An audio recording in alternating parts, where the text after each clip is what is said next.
Khrushchev reads a secret report that denounces Stalin's crimes. This stupefying act awakens hopes of freedom in the eastern countries colonized by the Russians, such as Poland and especially Hungary. In Budapest in the fall of 1956, Hungarian students begin to protest peacefully.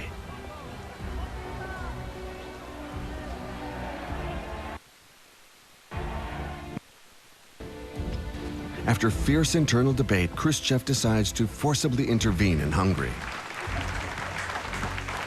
The stake seems so essential that the issue of the West's reaction becomes secondary. The elites may not be killing one another anymore, but they still reject any change.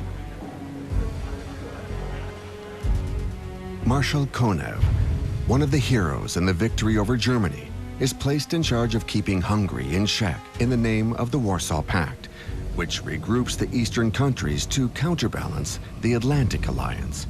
Konev sets the Red Army tanks loose on Budapest. The officers tell their soldiers that they'll be fighting against German fascists. The entire population is against them.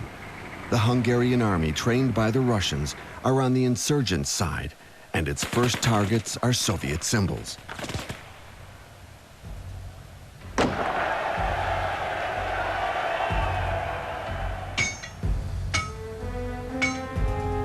October 23rd, 1956. A massive armed uprising in Budapest.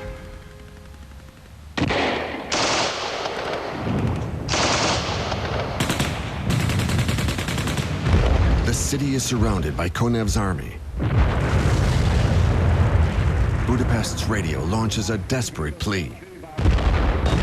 The Soviet troops have begun their attack. We fight them in the name of freedom.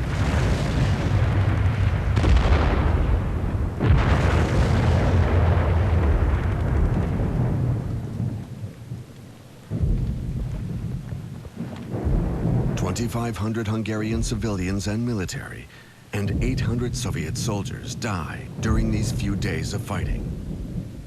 On November 10th, 1956, the Russian tanks launched their final attack. The Hungarian rebellion is definitively crushed in bloodshed. Budapest is in ruins. The Russians and those who continue to support them go wild and order thousands of arrests, hangings, and deportations to the gulags. 200,000 Hungarians managed to escape to Austria. Recent.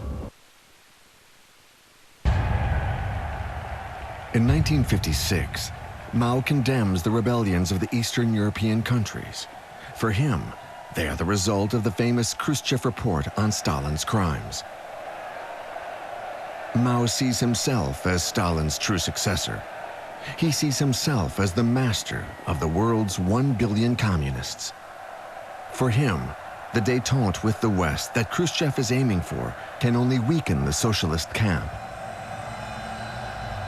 War is the glue of communism, and as such, war must continue in Vietnam.